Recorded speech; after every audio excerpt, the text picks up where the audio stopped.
So good afternoon, everybody. My name's Tom Banchoff. I'm director of the Berkley Center. Welcome. It's always great to see familiar faces and some new faces. I'm especially delighted to welcome you to this event, a book presentation and conversation with my colleague, Katherine Marshall. It's really easy to give a very informal introduction to Katherine. We've been working together now more than 7 years by my count. Katherine was the first faculty member that we welcomed into the Berkley Center. She came to us after several decades of leadership positions in international development at the World Bank, including 6 years, 2000 to 2006, working with Jim Wolfenson as the director of the bank's efforts in the area of faith and ethics and how it intersects with global development. Out of that grew the World Phase Development Dialogue, an important NGO working in this field, which happens to be housed here at the Berkley Center. So Katherine brought that work with her. She's an associate professor, a visiting associate professor in our School of Foreign Service. She's a senior fellow in the Berkley Center and runs our Religion and Global Development program. She has a very long CV. I will direct you to our webpage if you want to learn more, but I want to say a little bit about why we're here, about this tremendous book, which does exist. It's just come out. You cannot order it yet on Amazon US. Yeah, you can order it, but you can't get Okay, sorry, you can't order it. You can't get it. We got this directly from the publisher. It's called Global Institutions of Religion, Ancient Movers, Modern Shakers, and it's part of a very important Routledge series on global institutions many of you may know about. Katherine will say a little bit about the wider series. Katherine also wrote a previous book in this series, The World Bank from Reconstruction to Development to Equity, that came out in 2008. I think how we'll proceed is Katherine will present some ideas from the book, maybe give you a sense of how it emerged, and some of the issues that it raises. I may ask a couple of follow-up questions to kind of sharpen our discussion, and then we'll open it up to you all and just see where the conversation takes us. So thank you all for coming out, and Katherine, congratulations on the book.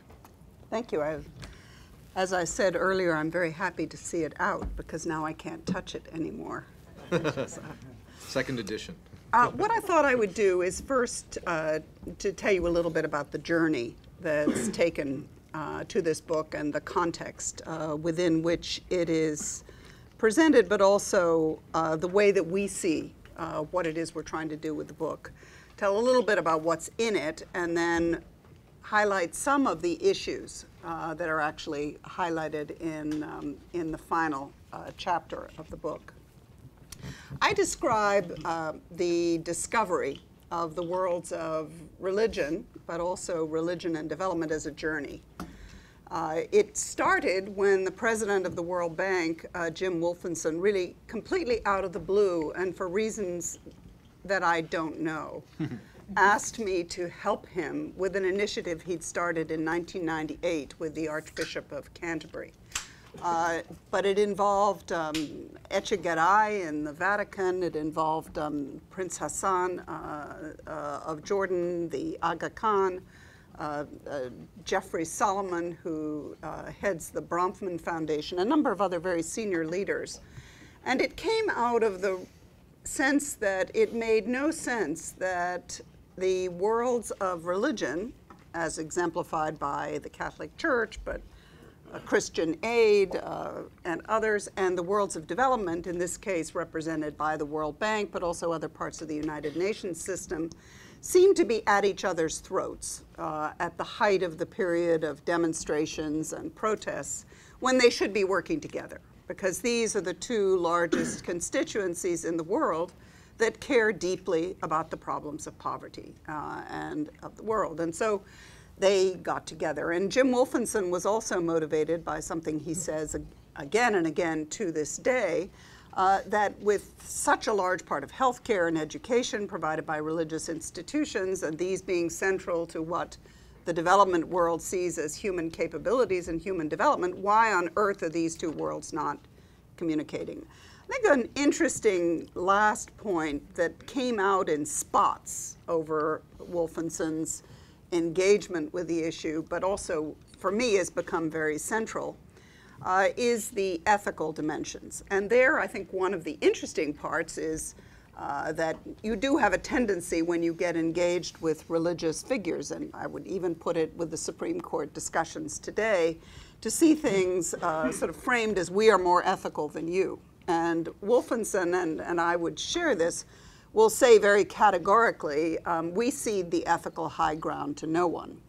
But there is the sense that in a very technocratic world, and one which is congenitally committed to fairness and to statistics and to objectivity and to evidence, it's very easy to lose sight of the human and the ethical side of issues, whether they're water or maternal mortality or child health or whatever. And the worlds of religion, that's been their profession for millennia, and therefore that's been a critical issue. So that's sort of the first chapter. Before 9/11, before many other things happened, the World Bank, most unlikely global institution in the world, found itself in the thick of discussions about how to deal with the world of religion, which left, I think, most of people, and some of my very dear colleagues from the World Bank, who I'm delighted to see here, were among the few exceptions. But for most people, this was completely bizarre to have this. And Wolfenson was quite proud of saying that of the World Bank's directors, about 184 countries at that time, it was 184 to 0 in trying to deal with this question of religion. Just very briefly, my own journey, I was drafted. Involuntarily, I thought virtually nothing about these worlds. It was not really part of my reading list even. And to this day, I think the World Bank still has no section in the library for theology or religion. Even though this has been pointed out. It's really been a tremendous blind spot, and that I think is a major theme here. But I have found it the most fascinating journey of my adult life, the discovery of really of an entire world of ideas, of practice, of dress, of ritual, of custom, of tensions, of debates. And it has gripped me entirely. So this book, in some senses, is a voyage of discovery. But let me add one footnote to that, which is a characteristic of this effort to combat what most thinking people now agree was a serious gap. I mean, Madeleine Albright, the mighty and the almighty, Bill Clinton's given speeches, Tony Blair. The blindness, particularly from World War II, of so much of the classic academic leadership and the foreign policy network, and certainly the development world, to what was happening on the world of religion. This blindness was something that everyone sort of agrees needs to be filled, and yet it's been extraordinarily difficult. And one of the features of it is that it's depended almost entirely on individual leadership. It's depended on people. And the World Bank is a very classic story, because Jim Wolfenson, who was the president, left in 2005 with a fairly well-established legacy of an institution and so forth, this small NGO. His successors really had zero interest in the topic. I think that Bob Zillick, while he was president, at least to the best of my knowledge, was never even briefed. I'm not sure that the word religion entered into any of the materials that he saw. And the unit that had been established was simply shut. Gradually, really, not even shut, it was stifled and closed. The good news is that the new president of the World Bank, Jim Young Kim, who is speaking at Georgetown next Tuesday, actually, that's just about to be announced, has taken an interest. The way that we would put it, he gets it. But what's interesting is that this has been the case in other institutions as well. Of the United Nations, you have one head of UNDP who's interested, the next says this is too controversial, let's just forget this is, let's just leave this to others. And so you've had this almost schizophrenic approach towards religion within many different institutions, which is, by my diagnosis, in part due to the fact that people come to this topic of religion not necessarily with their brains, but with their emotions. That this is something where their question is, what do I believe? What is my attitude towards religion, as opposed to what is the attitude of the people we're trying to help, and why is it important to them? And so this question of trying to step back has been one that seems to have been extraordinarily difficult. Basically, the book itself, I did want to introduce the series. There are two editors of a Routledge series, and this is, believe it or not, the 75th book in the series. And I brought a few of them to show you. Three of them four are Georgetown University professors who've written them. James Vreeland did the one on the International Monetary Fund, and there's one on UNESCO. That was done by J.P. Singh. But there are, as I said, 74 books. And a few years ago, because I had done the one on the World Bank and know the series editors, Tom Weiss, who's with the City University of New York, and Rawdon Wilkinson, who's with the University of Manchester, they're incredibly energetic duo, very dangerous. I warn you, don't get entangled with them because you'll never get out. But in any event, I did note and pointed out to them that of these books, and I think they've commissioned 100 of global institutions all over the world, there wasn't one with a smidgen of religion anywhere in the themes or in the topics. And since I think you can quite easily make the argument that the oldest and perhaps the most pervasive global institutions are those related to religion. So needless to say, I ended up being asked to do the book on religion. I had actually proposed initially that it be a series, that you have one on the Catholic world and one on Islamic institutions. But I'm very hesitant even to raise that topic now, having finished this. But the series is an interesting one. Its premise, which I think is very true, they're geared more to upper-level undergraduate, graduate education, is that we live in the world where the internet is transforming information about institutions. So all of a sudden you have the ancient mariner phenomenon, that there is just information all over the place. But the filtering mechanisms are not very strong. And so to find out about UNICEF, for example, how are you going to find out about UNICEF? Clearly they have a website, but for UNICEF's website, everything is wonderful. It's very difficult to navigate what the debates are, what the issues are. And so that's what this series has set out to do. So I will leave a whole bunch of the books, not the 76, but at least a few to give you an idea of what they're like here. I think it is a very noble effort. One of the issues, though, is that things change very fast. And one of the things I live in mortal fear of right now, in fact, I know it's coming, is being asked to update the book on the World Bank, which came out in 2008. And the reason that I look at it with some fear is that I know that since 2008 there have been major changes. And it would take me, having been away now for 7 years, a long time to come to grips with what the institution has, what has become, not only the data, but also the way that people frame issues and so forth. And yet, it's too bad to have a book which is out of date. So the book itself, first, this is an effort that involves, obviously, a journey of discovery, but it also involves a lot of hubris.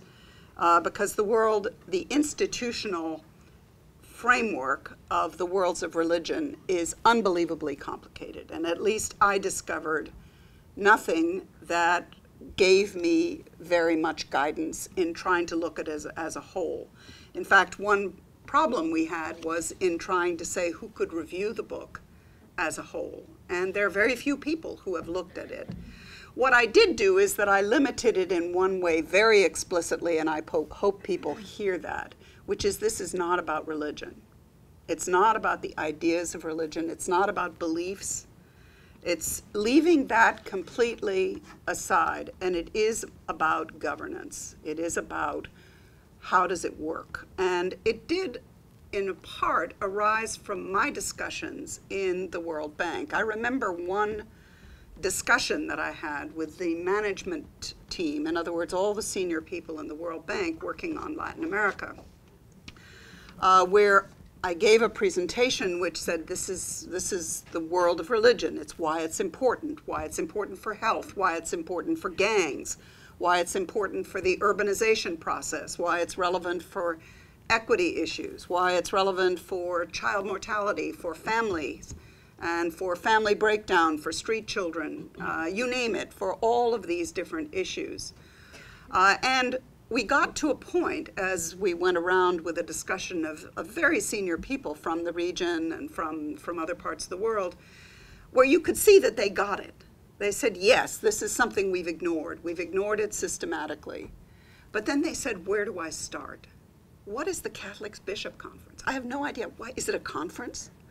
And what about the Franciscans? And what about the nuns? I mean, who are these nuns? And where do the evangelical churches come in? And what about traditional religion? And what about the prosperity gospel and the evils of the people who are really doing harm through their religion? How do we deal with that? Who comes to the table?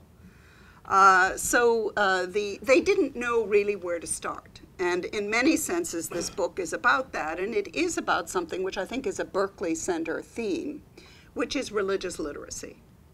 It is about, if you're interested, if you want to know how to navigate, where is it that you start? How do you sort of make some sense of the Vatican, for example, or the NGOs, or some of these other groups? So that is the backdrop is this sense of trying to find a way to fit them together. Now the book itself, since you can't see it yet. By the way, this is not a book selling operation, but if anyone wants it, we are giving you the author discounted. The computers will be set up outside, and they should be coming very soon. It is on Amazon already, but they're just not releasing the copies in the U.S. They've released them in the U.K., but not in the U.S. for whatever bizarre reason that is known only to publishers. But in terms of what the book is, first of all, how did it get done? This is very much a Berkley Center child, because one of the characteristics of the Berkley Center is that we have wonderful research assistants. This took a long time. I think I was about a year overdue from my deadline. But many people in the Berkley Center have contributed research. I'd say, well, go find out about the Gulen movement, or find out about initiatives of change. And how is initiatives of change related to Alcoholics Anonymous? And can you give me some idea of how the OIC deals with religion? And so a lot of students, I think, had a wonderful time, and a few of them are here, and I take my hat off to them for their patience in putting this together. Basically, the book has 6 chapters. One of the things about a series like this is that it's a very set formula. And in fact, it's evolved so that at the moment, all of the books in the series, you have bullet points at the start of each chapter. Each chapter has an introduction that's only so long and a conclusion, that it has a concluding chapter, etc. But the way that this is structured is a bit different, because it's a bit different world, is first of all trying to look at some of the history of how, and it does raise this basic question that we in the Berkley Center are grappling with all the time, which is there a resurgence of religion? How does the religious and the secular operate? How has that changed? How is it different in different parts of the world? And why does it matter? Why does it matter for, in my case, my own passion, which is development, which is my sense that there is no problem in the world, no challenge that's greater than doing something about the world's poor. So the question is sort of a historical context. And as I say, each one of these chapters is an exercise in hubris. because there are many people who know far more than I do who have written on these topics, but it's a distillation. The second chapter is what I call the formal institutions of religion. So it is, how does the Vatican work? To some extent, how do the orders work? How do they fit together? And in many ways, of course, the Catholic Church is not the easiest, but it's the readiest. It's accessible. It's very complicated, but at least it is a system that has a history. When you get to Protestant world, much more complicated, trying even to describe how the Presbyterian Church or the Quaker or whatever, how they work. What is the role of peace churches, for example, all of these. And then when you get to Islam, it gets even more complicated. Judaism I actually had a lot of trouble with because it has a very interesting combination, as do many, of culture and religion, and you have the issue of Israel as a Jewish state, the whole question of constitutional roles. So this is a chapter that is basically trying to sort of map a landscape. And I think I might describe it almost as a first draft of something that should be done in more depth. The second chapter tries to look at a series of, I'm going to call them things, because I don't know what other word to call them, except maybe movements, which are organizations with an institutional character, using institutions in the political science term, that are not structured as religion, but some of them are huge. I was introduced to these first in the subcontinent, where a woman I worked with, Kamla Chowdhury, who worked with the Ford Foundation and other places, was passionate about these movements, which, as she put it, are jewels. Some of them, by the way, are terrifying, but some of them are extraordinary. But just to give you an example, Sri Sri Ravi Shankar, who is actually going to be speaking here next week at the Convention Center, I think, or at Constitution Hall, or some very big venue. I think 3 million people came to his birthday party in his village. These are organizations that have millions of people, and nobody really knows how many there are in the subcontinent, but one estimate is that there are well over 100 that have over 1 million followers. So that it's something we don't know very much about, but particularly in the development world, and yet they're digging wells, and they are running schools, and they are dealing with youth, and they are looking at all the issues that we in the development business are concerned about. Then you go beyond that, and you have others. I mean, the movement that we really know best here in the Berkley Center, and that we worked with quite a lot in the World Bank for reasons of personality and historical fact, is the community of Sant'Egidio, which is a Catholic lay movement that's involved in peace, but also deeply involved in HIV/AIDS. And one of their newest areas is registration of births and deaths. Just to give you an idea, that came out of their work in Côte d'Ivoire. And in Burkina Faso, where they found that you really couldn't look at the peace process and at trying to have order without having these questions of citizenship and of identity being clearly established. So the community of Sant'Egidio is one, but there's also Comunione e Liberazione and a number of other movements within the Catholic world, not to speak of the Protestant. And you have Sufism and many Sufi brotherhoods, the Murid, the Tijaniya, in some senses fall into that category. So there's a whole chapter where I try to do that. And you also have movements in Asia, Japan. You have a whole set of, in a sense, new religions. The third chapter, I looked at the interfaith world. And in fact, the interfaith world has even evolved since the book went to press. Because one of the major institutions, historically, the Parliament of the World's Religions, is facing major challenges, and its future, I would say, is very uncertain. But as I looked at the interfaith world, I also looked at the ways in which the worlds of religion interact, particularly with the United Nations system, in other words, all of the institutions around the United Nations, but also other parts of the system. I was intrigued. A certain amount of this experience at least started with some experience that I had. But I was part of a very interesting workshop at the Center of Boissy, which is the World Council of Churches Center near Geneva a few years ago, where I realized that there is a group of people whose vision is that there should be a spiritual council as well as a security council and a general assembly within the United Nations. And they have been working on that for a long time. They're close to giving up, but they never quite stop. And there are all kinds of proposals underway. And in some ways, the Alliance of Civilizations of the United Nations, which is sort of the closest thing to trying to come to grips with religion, skittish as they are on the topic, comes out of some of these efforts to say, look, it makes no sense that the United Nations system doesn't have a way to engage with the worlds of religion. And the fifth chapter is about what I call faith in action, which is of course, the organizations that many of us know the best: Catholic Relief Services, World Vision, Islamic Relief, Muslim Aid, but also some of the very large humanitarian organizations in Asia, which are extraordinary organizations. Just to give you one glimpse, World Vision, when I last checked, and is probably bigger now, had 44,000 employees. So they're one of the largest organizations of its kind in the world. Some of them, they really do range very widely. So in terms of my conclusions, I'm just going to throw out, as Tom suggested, a few of the issues that have emerged. One, I never cease to be amazed at the complexity of this world. But I also want just to highlight, which I deal with very briefly, the insoluble problem of definitions.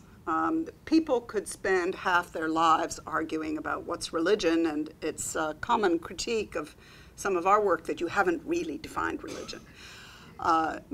You can see it in the title of the World Faiths Development Dialogue, because faiths was seen as a way to be more inclusive than religion, because religion comes from to bind, and it's seen as structured and organized, whereas faith is seen as broader and encompassing the Vedic traditions, for example, much better, which really resist the notions of religion as a formal structure. But then I was at a meeting at the United Nations, and a Buddhist nun, who I know well, who's a lovely person, piped up and said, but we don't have faith. So we don't like the word faith. So I think I concluded from that it's a no-win operation. But it is one that we need to be very conscious of, that the definitions matter to people tremendously. And we tend to use these words fairly interchangeably. Just to give you another one, we use the term here in the Berkley Center. It's caught on a little bit, but not quite, faith-inspired as opposed to faith-based. And there's a historical reason for that, which is one of the most important organizations, really, a really impressive, phenomenally important organization is the Aga Khan Development Network. And they do not accept faith-based, even though their leader and creator, the Aga Khan, is the spiritual leader of the Ismaili Muslims. But they do accept faith-inspired. And faith-inspired seems to cast a somewhat broader net. And I think to focus on what we see as important, which is the ideas and the inspiration, more than the formal ties. So that's, again, a vocabulary issue. But I do want to highlight another term that's very much in play right now, and it's something we all need to be aware of. I even came across it in something I was reading this morning, which is the word instrumentalize.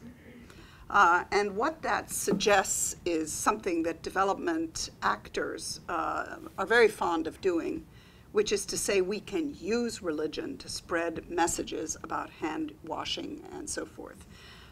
And this is something that raises all kinds of hackles for obvious reasons. And what it comes to is one of the most important issues that we're grappling with, which is partnerships.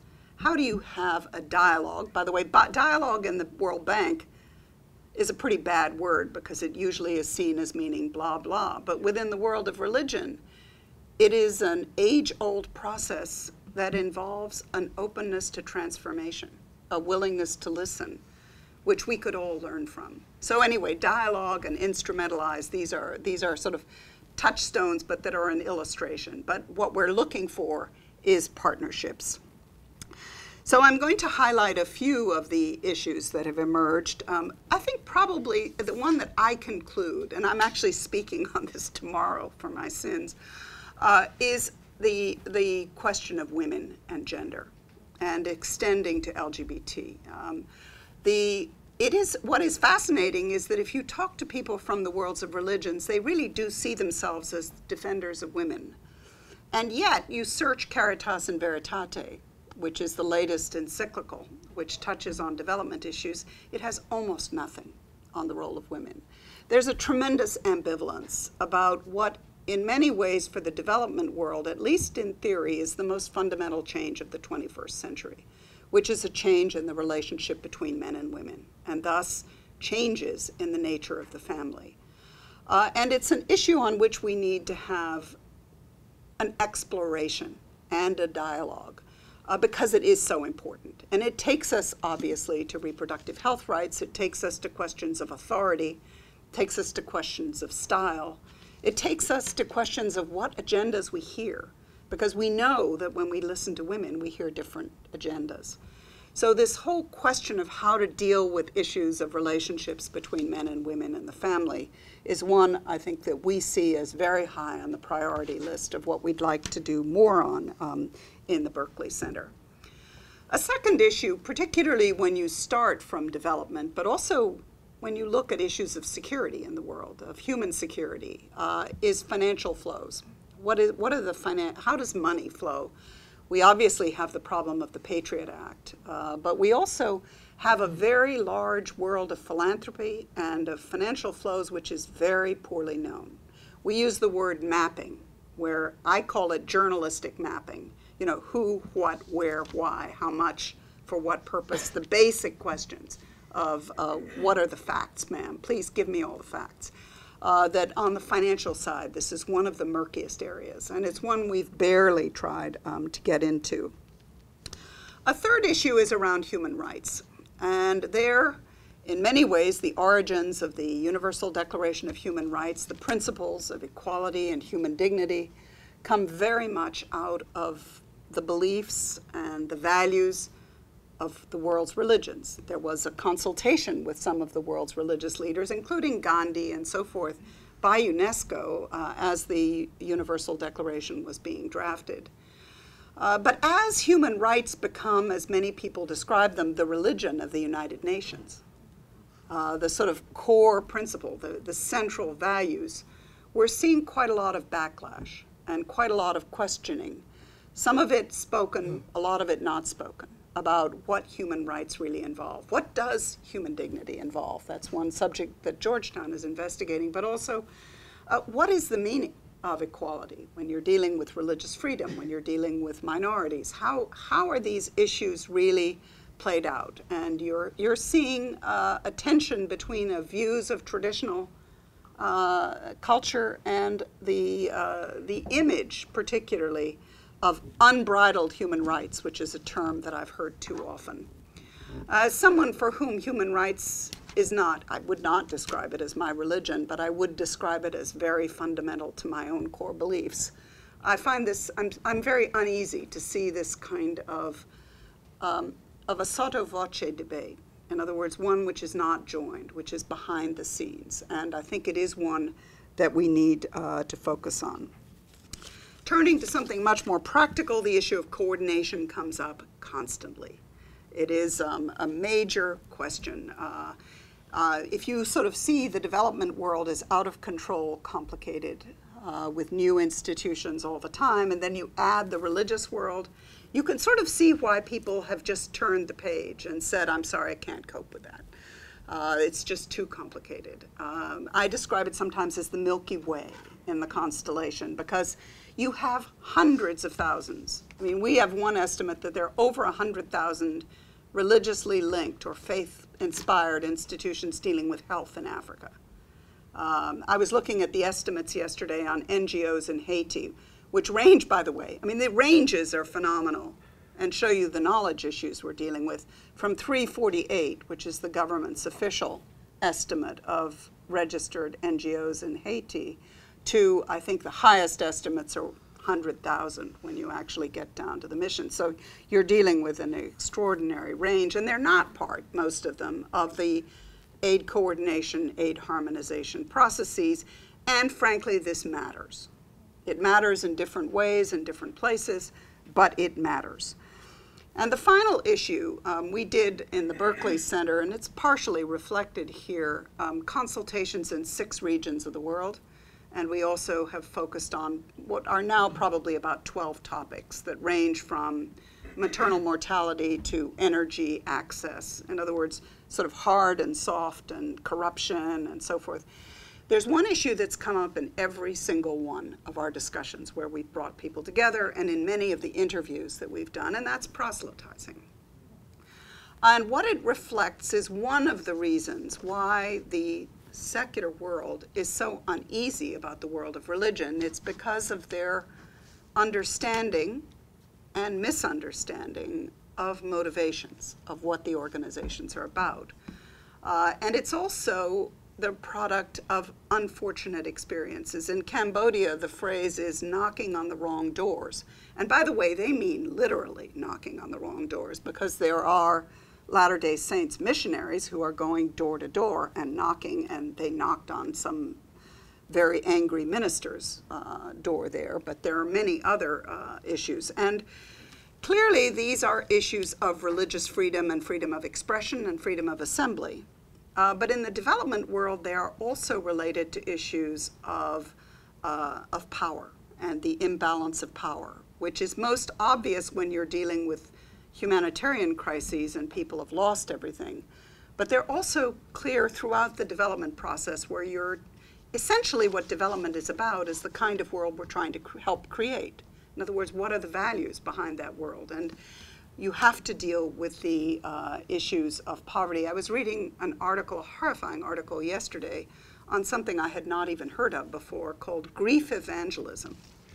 And it is about a place where in India there are evangelical groups, and this happens with others as well, by the way, that actually go through obituaries and come to funerals, basically trying to tell people that they're going to hell and that they need to find salvation. And that's a very crude and horrible example, but they make the equation of doing that in refugee situations. And there are, I would estimate, 95 or more % of the groups that are working, and we have it in many of our interviews, who see this as a profound sin, as a profound moral wrong, to be using this position of resource power and position and knowledge basically to try to spread faith. But there are enough exceptions that it is a widespread understanding that this is a central issue. And if it's a central issue, like gender, like coordination, it's one that I think we need to deal with. And in many ways, that's the next chapter. So. Excellent. Thank you, Katherine. Yes. Thank you, Katherine. This really is a very important and timely book that really pulls together, I think, the best synthesis we have of the role of religion in an institutional sense in world politics. And I thought I'd ask one question at that broad level of abstraction, just to get us started. You've got here on the cover, when you guys buy your copies, you'll see this, a picture of a gathering of religious leaders in 2000. No, this is actually last year, sorry. This is last year? They couldn't Okay. find the high enough All right. res for that one. All right, we tried to find a picture of an important gathering of religious leaders at the UN back in 2000, around the time the Millennium Development Goals were promulgated. And so my question is, 12, 13 years later, when you think back to where you were and how you thought about these things going into all the work that led up to this book, when you recall the first of these gatherings that have now continued year to year, what has really changed for the better? What has not? And how have these sort of developments, this long arc of development over the 12, 13 years, surprised you?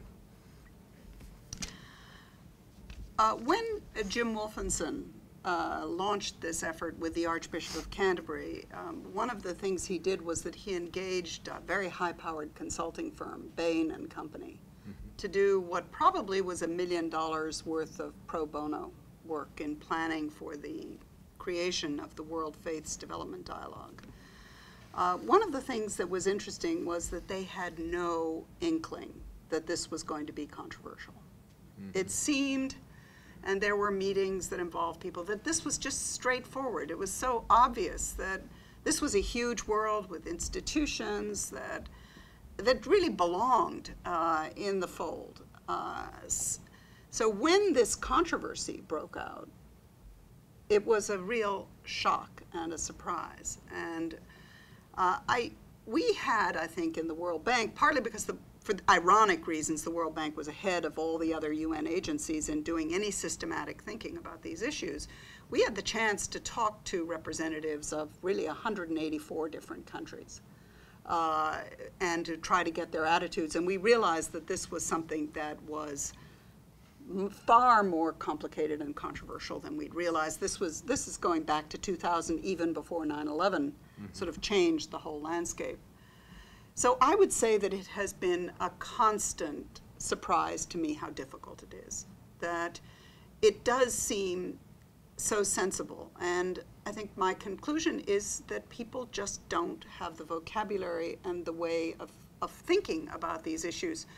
And I would also say that for the worlds of religion, that there also is a difficulty in trying to engage with the secular institutions and all kinds of biases about secular institutions, which are motivated only by greed and only by profit and dominated by sheer interests of power and so on. So the need for some kind of adult conversation about some of these issues is one that comes out again and again. And I like to think that there's progress because I think that there is more interest, there is more insight, but it's still far too personality driven. In other words, it's you. And since I think one of the issues that we're all combating in our lives in this very busy 21st century is what I think is the key issue, which is priorities. In other words, where on your priority list does this come? Where in your priority reading list does trying to come to grips with these things? Yeah. And it, even for people who say, yeah, that's sort of interesting, yeah. Maybe if we're going to deal with street children, we really ought to be looking at Don Bosco, or we ought to be looking at this experience. Yet it isn't instinctive, and the instruments, the sort of easy channels are not there. And then the complexity comes into it, and the preconceptions. So I think we are making slow progress. I think one place that we all need to start, we're in a university, is in training.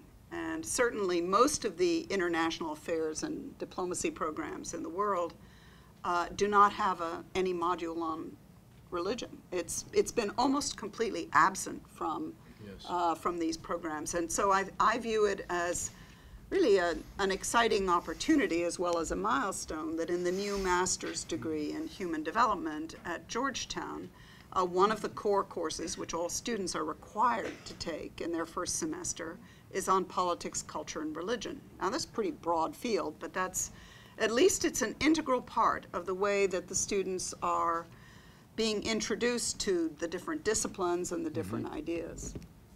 And you've developed that course with Kara Lancaster, the Dean of SFS. It's a very important development.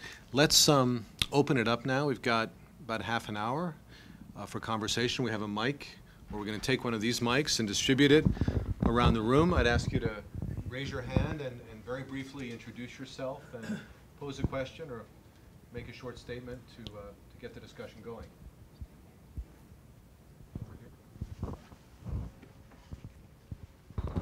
Hi, I'm Dick Ruffin with Initiatives of Change, one of the organizations that Katherine mentioned.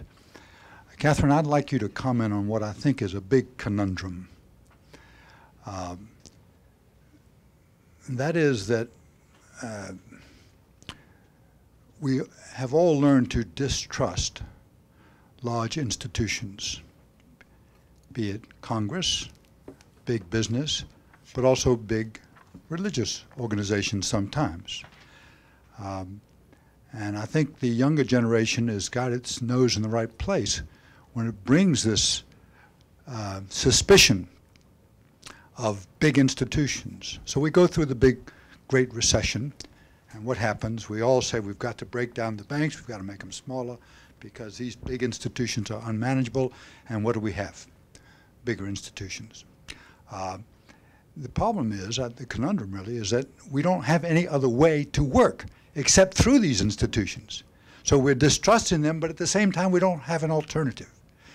What could be an alternative? And maybe you could home in on the question, the phrase the Europeans like a lot is subsidiarity. It's a funny word. I don't think many Americans understand what it is. It's sort of decentralization. But the idea is, how do you get the action down to where the people are? A lot of folk who are not religious, some of the none generation, none of the above generation, actually have very high ethical standards and even a religious impulse of some kind. But they don't trust religious institutions, so they're not part of it. Now, these people can be very good actors in development strategies. All manner of people with good motivations can be good actors, but their funding still has to come through a big institution.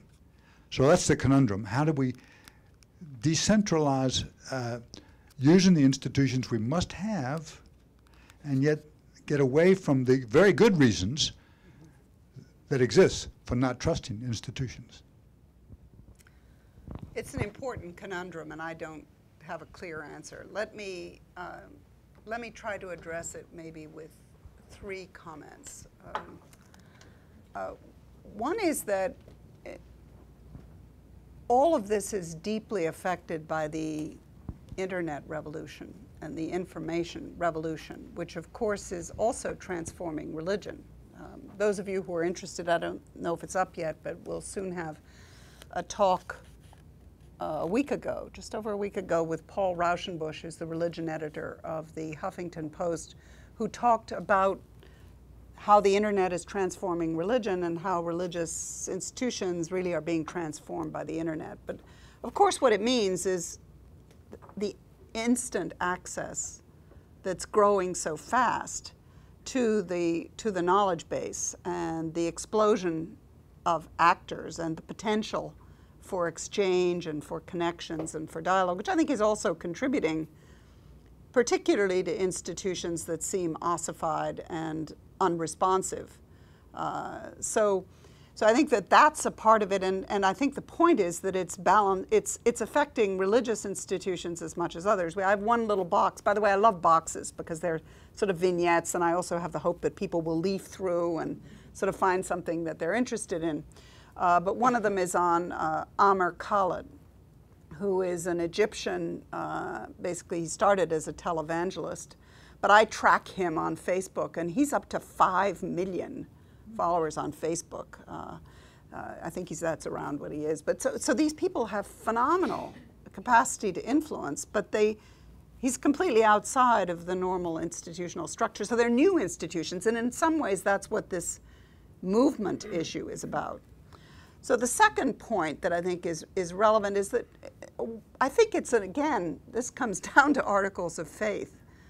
But I think if we have faith in the goodness of human nature and in the benefits of knowledge, that knowledge is really the most powerful, ideas are the most powerful, we have this enormous potential with the explosion of knowledge. But it does give us the challenges of networks and of how you make that knowledge accessible. I mean, the whole series on global institutions is an illustration of that. But we are very aware, just on the development challenge, the international development challenge, that an awful lot of wonderful practice as well as horrible practice is not captured. People don't know it because it's not in their worldview, it's not in their frame of reference. So, I mean, just as an example, I discovered, and I haven't even been able to track it down, it's on my long list of things to track down someday, is that the Latter-day Saints organization in Cambodia has supported neonatal resuscitation kits all over Cambodia. Now that is fascinating. It can save babies that would otherwise die. And they found a little niche and they did it, but my suspicion is nobody else knows about it. Certainly not sort of being spread from country to country, but there must be not hundreds, but thousands of examples like that, whether it's stoves or solar lights or whatever, as well as organizing, which is less easy. I mean, these are easy because you can take a picture of a stove, but you can't of the way in which you're organizing a pump maintenance group of women. So I think that's the second. The third goes even higher, and I think it's a part of the problem of institutions, but it is a wonderful phrase that came out in one of the meetings that we attended. I attend a lot of meetings, and there's always something that comes out of them, I think. But it's, if you're not at the table, you end up on the menu. And and this is clearly a view of many of these actors, that there's a table somewhere where people are making decisions and they're not there. So then the question comes, which table and which person should be at the table? And if you're doing a global malaria campaign or the issue that I'm grappling with on corruption, you know, why at the Transparency International meetings and at the International Anti-Corruption Conference are there no religious leaders, one solitary world vision person? These worlds are not coming together. So that at any level, and that brings up the third issue, which I hadn't really highlighted here, which is the interfaith. And interfaith is one of the issues we're all grappling with. It's interesting that in the Obama administration's first efforts to look at how do they deal with the world of religion, particularly internationally, but I think nationally, they focused a lot on interfaith work. And the reason for that is clearly we have a history of bias in certain directions, whether it's bias. I mean, I know, for example, in Kenya, the Catholic groups were just not getting any AIDS money at one point because there were political issues that were blocking them out. And in the US, there was you can look at the data on PEPFAR funding, but on others, and a very large bias towards evangelical groups, which has a political origin. So if you want to get away from that, and if you want to do something that everyone knows you need to do, which is to bring Muslim groups into the discussion. I mean, you look at the list after the Haiti earthquake and the tsunami, it's all Christian groups. I mean, what's going on here? Because after all, these were many of the Muslim societies in the Asian tsunami. So there is an effort to work through interfaith organizations, but if you think that it's difficult to work with the Catholic Church, I mean, when you get into an interfaith organization and you're trying to deal with everybody, it can be a very cumbersome process, but it's a necessary process. It's part of living in a global world where we have to find ways to navigate through the complexity. It's not a very satisfactory solution to say it's too complicated, I can't be bothered, which frankly has been something of the tendency. Question here. Thank you. Hi, I'm Amjad Chaudhry. I'm from Ahmadiyya Muslim community, and it's very nice talk to your talk, and the book you introduced is very nice. And I just want to say that this Ahmadiyya Muslim community is that the second coming of Messiah had happened, and for 123 years they have been helping the human, because there are two things. Those are very important. One is get close to God, and the other thing is to love the humanity. And just like you had said that there was no Muslim organization in Haiti, and actually Humanity First is the organization that is run by Ahmadiyya Muslim community, and that is still working in Haiti. And there was everybody can watch that Humanity First, and you will see the interview by Channel 4 or something. That was again for the Haiti that that happened. The other thing is that we have been, from very beginning, we have gone to Africa and try to build schools, try to build hospitals, and try to have water for life. This is the recent project that's going on. The thing is that you mentioned about the professionals. We do not develop professionals.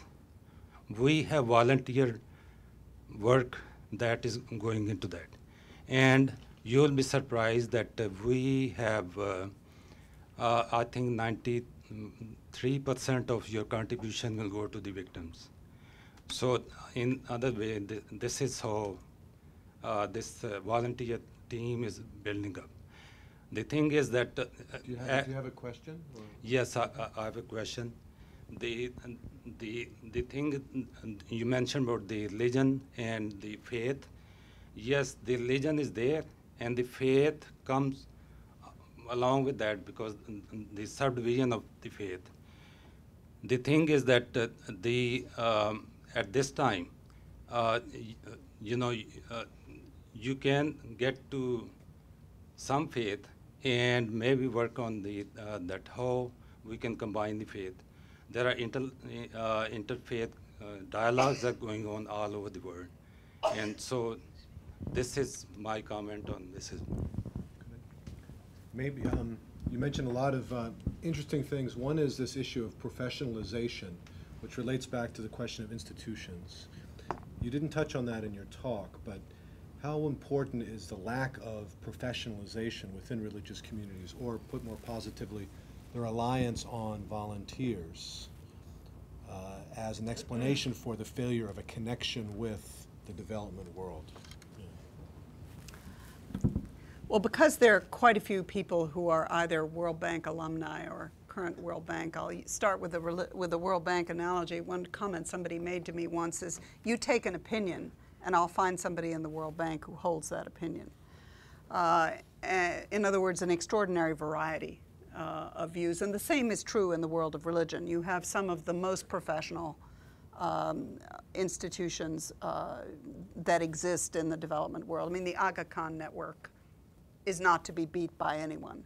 But you also have groups that start with a conviction that their sincerity and their beliefs are enough to transform a village in far-off Africa. So you really do have the full range.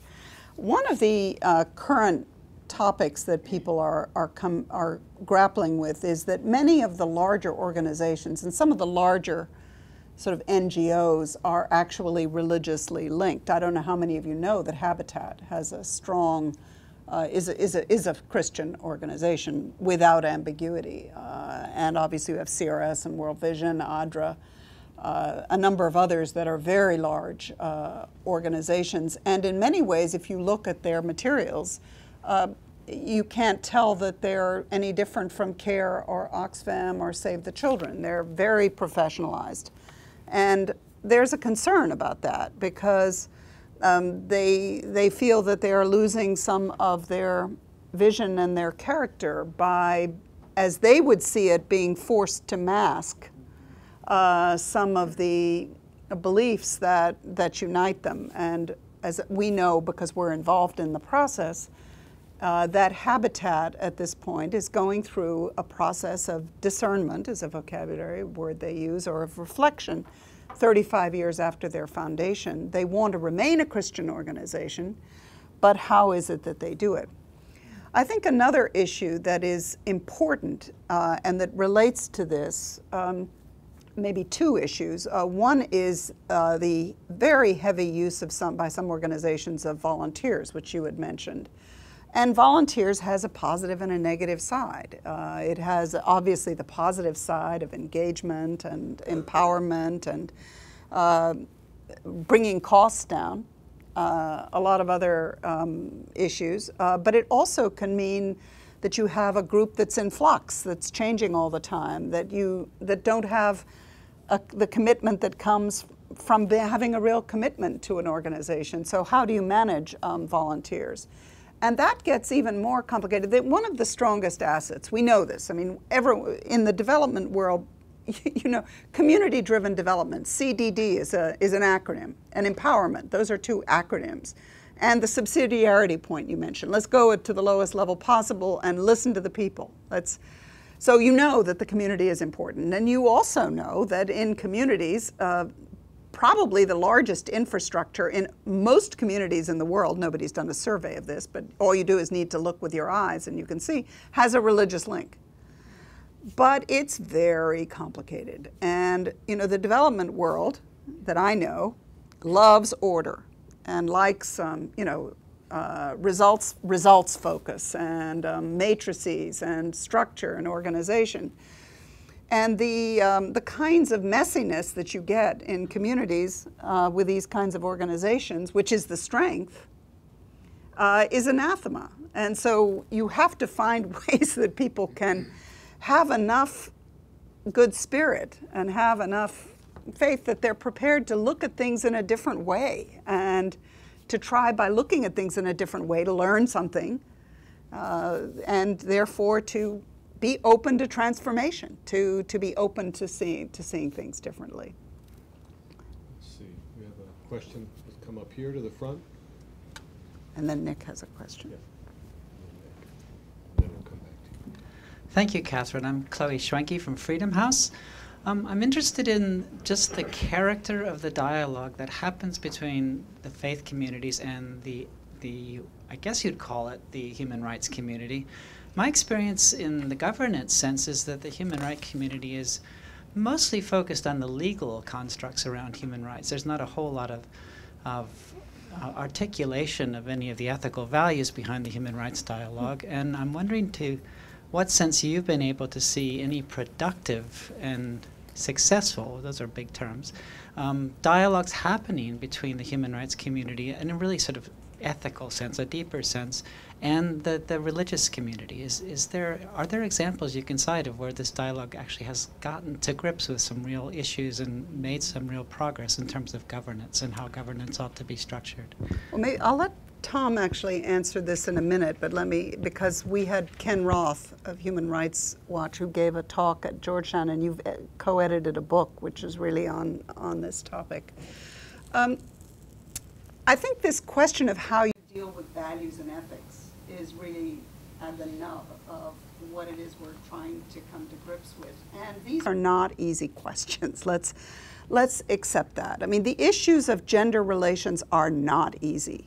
And they do involve people's lives from the time they wake up to the time they go to sleep. It's in every family, and that's, I think, why these issues generate so much emotion as well as so much reflection. We're seeing all the debates on Lean In and, you know, the feminism. And I find it sad, though, to be in religious communities and to have Western feminism be the enemy. I think something's gone very wrong, is, I think, part of my sense. And so I think that the dialogue, I mean, the other thing about human rights, of course, is you have what to me is, it's not the way my mind works, but I really can't come to grips with the indivisibility of human rights argument. That, you know, all human rights are the same. To me, there are dimensions of child rights that you need to separate out from labor rights. And I don't see how you can deal with everything all at once, even as I accept the arguments. But if you're prepared to divide them up, I think that there is room for a lot of dialogue and discussion and to sort of find the human rights dimension behind other issues. But let me give you one example that's a very vivid one. I was in Brasilia at the International Anti-Corruption Conference in November, and my mission had been, because I'm on the advisory group, to try to get religious voices. And they did not invite the religious leaders that I suggested. And I tried to find out why. And part of the answer is that there is so much antagonism this is a Berlin-based group, between the religious groups and the anti-corruption movement, which of course is to a degree a human rights movement, that, and it is on what is integrity about? Is integrity about sexual morality, or is integrity about not stealing public funds? And which is the priority?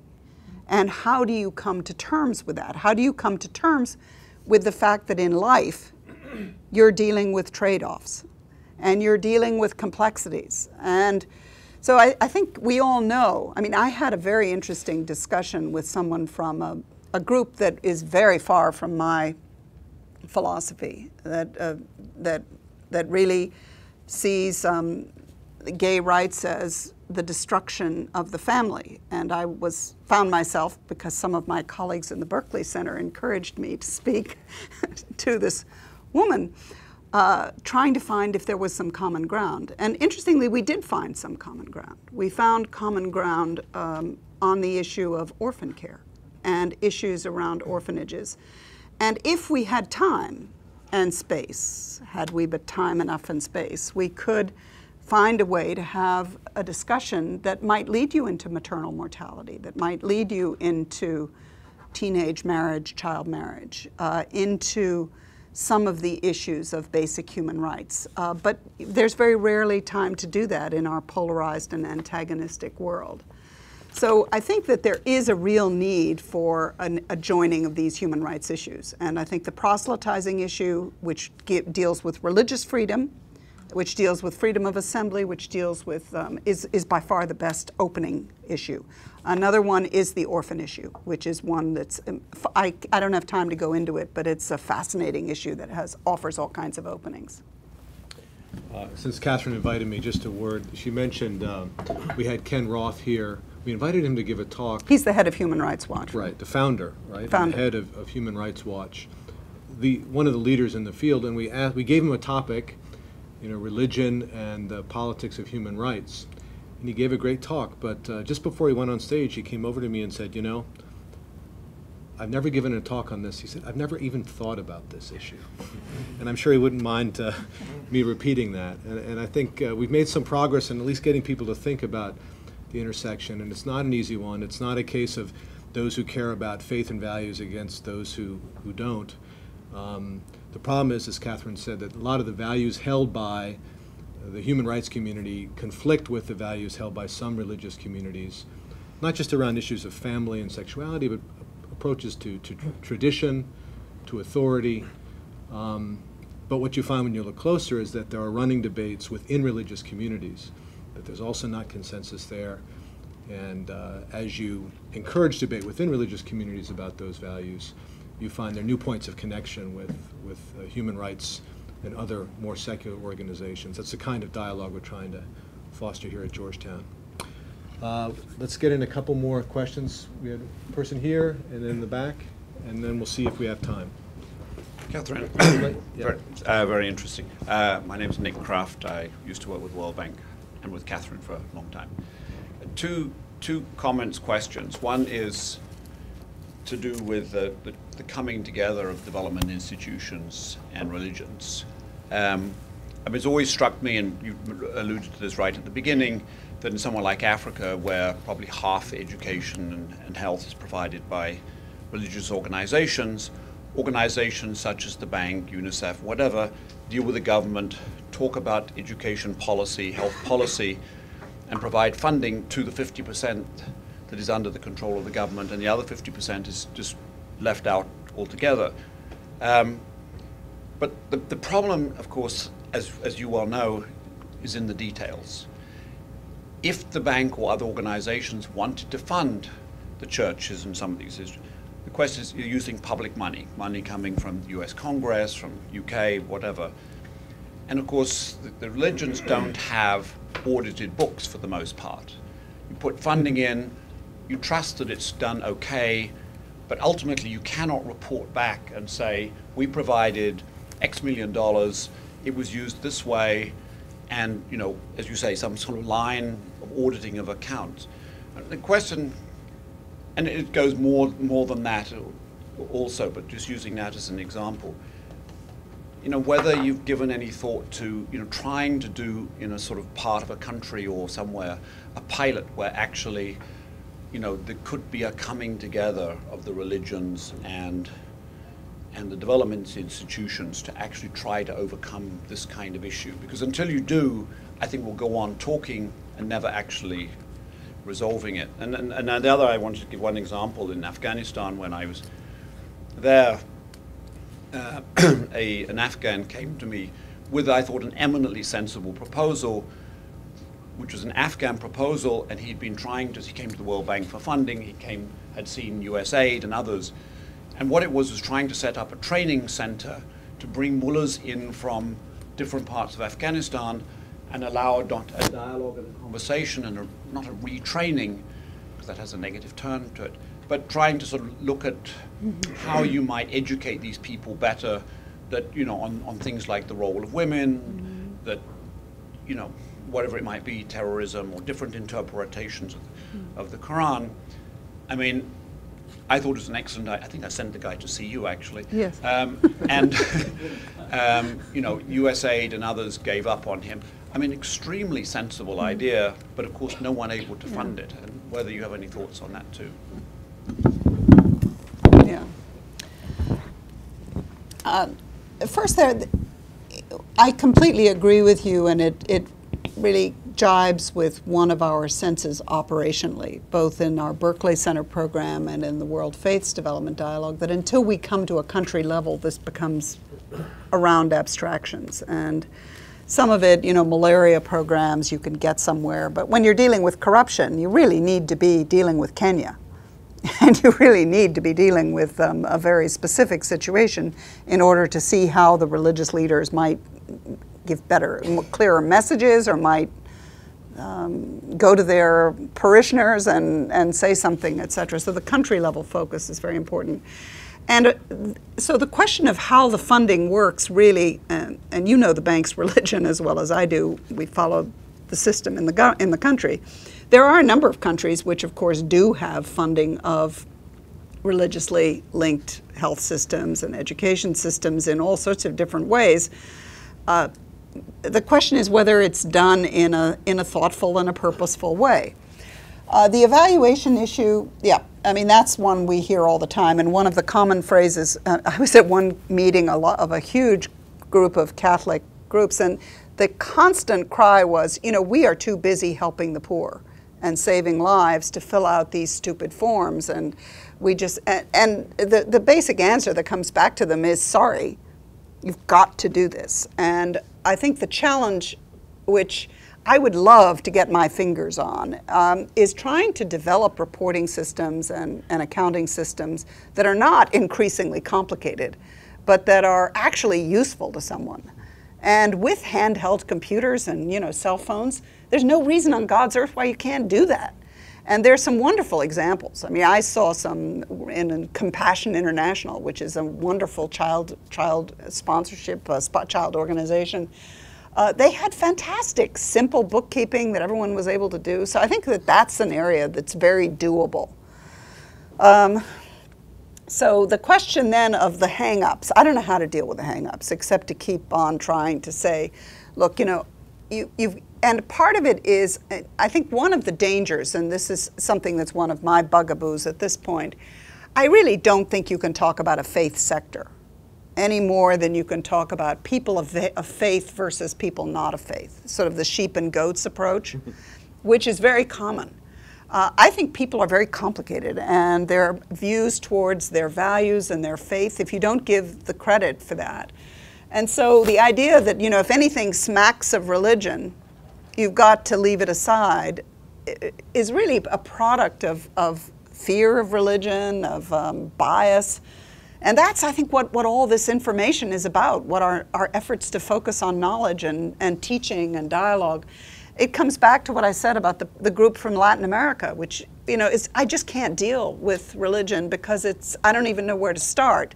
So if we can give people a way to start, it's interesting, in Cambodia, there was an interfaith there's somebody who was working on a sort of interfaith training program, and they said, you know, the first thing that people need to know is, what do you do when you go to a church? I mean, do you have to put something on your head? Or, you know, if you go to a mosque, I mean, basics of, you know, what do I need to do? Can I shake somebody's hand? In other words, you can start with very simple things and then go to much more complex things about, you know, how is it that gender attitudes really are taught in the very earliest family and other settings, and how does that affect the way people deal with the realities of the fact that your daughter can be an astronaut. Okay, let's, our time is running a little low. I saw two hands, one here and one here. Why don't you each pose your question, one after the other, and then Katherine can respond to both, and we'll wrap up. Okay, I'm Richard Hyde. I'm a minister in the United Church of Christ. I just want to give you an opportunity to address the proselytization issue that you raised. I guess what I've been thinking about is we live in a society in which all of us here are bombarded with commercial messages, another form of proselytization, and just the irony of why are we so sensitive to one particular kind of proselytization when we're all dealing with advertising? And in developing countries, I understand this is a big issue. You know, just the advertising power of international corporations can just overwhelm local cultures.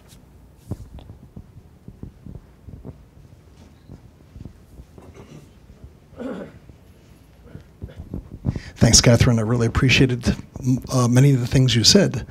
My name is Ken Dante. I'm not affiliated, but I wanted to ask more in the line of what you said about habitat. It's fascinating to me how communities, I've been part of a number of them, how they transform either positively or negatively. You mentioned a couple of the things, which is dialogue and free information and being able to struggle with some things within the community. From your own experience, what is it that helps a community to go through these births and deaths and to positively transform? I mean, I think there are negative transformations that happen too. We're very fond of the positive aspect of that word, transformation. But what from your experience has birthed or midwifed some of those, that's a respect to the feminine, midwifed, those transformations? On proselytizing, I make a very sharp distinction, which is easier said than done, between religious freedom and the evangelizing or proselytizing that's directly linked to development activities, which I see as fundamentally very different and separate issues. The question of sensitivity, people do. I mean, it does come back to what I said. I think people think differently about religion than they do about soap powder. It is something for many people that's the most fundamental thing in their life, and it affects their worldview, and particularly when someone comes in and shows a disrespect. I mean, this is what we're seeing in Muslim communities particularly. You know, that's, if you do surveys, that's the thing that comes out, is the sense people don't respect us. And basically saying your religion is wrong, and you hear this. The horrible things that are said that are amplified have a terrible effect, and it generates a situation where people are increasingly, as opposed to less, sensitive. But I think that the issues we're talking about are, do you, when you are, when you're doing a water system, is it exclusive? In other words, do you only accept people who are of a certain faith tradition, and is it in any way conditional? In other words, do you need to participate in prayer? And some of those issues are fairly clear, and as I said, I would say 98% of people say it's very clear. It is immoral, it is a sin to tie it. Where it gets more complicated is in education, obviously, where the question is, what are you teaching and what values? And when you get into healthcare as well, where and the argument, the counter-argument is, first of all, nothing is more important than your spiritual salvation. And secondly, we can't separate it because we're integral, and our spirituality is a part of our desire to be here and our desire to help. The most common answer that we get from wise people who work in this is that they do see the Christian side, but I think you'd find a parallel in Muslim and certainly in Jewish, that and as well as in other faiths, that it is part of the religion to serve the poor, to care, to extend that. And if someone asks about my beliefs, I'll answer it. I will share, but I will not in any way put pressure. That is, I think, the ethical view, and there are codes of conduct that are around that, but there are very complicated and porous boundaries, and it's more complicated than it sounds because of the education and the health and the community organizing. Transformation, I'm not sure how to answer that. I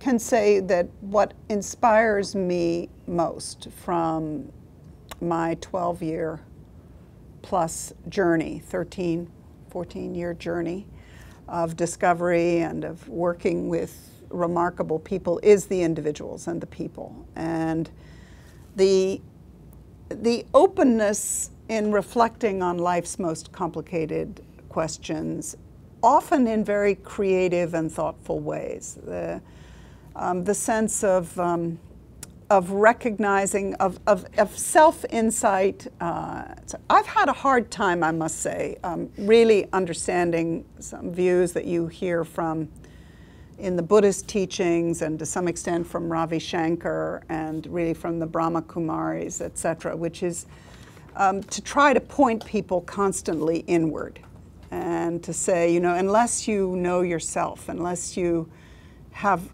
an awareness of yourself, you really can't help others. And it's a very fundamental part of their philosophies. I have, an instinct to, certainly not to want to talk about it, but to be reaching out. But I think there is a tremendous insight in that, in the self-awareness and in the reflection about not only life and death and marriage and so on, but also about what it is we're trying to do in development. Because after all, development now is what kind of a world do we think is just and fair, and how do we achieve it, and what is life about? That's what development is about. Well, Katherine, I think that's a fitting way to end on a big question, like the question of transformation, a forward-looking question. Thank you all for coming out. I want to remind you that you can order a copy of the book right outside this door. And please join me in both congratulating and thanking Katherine on this great occasion.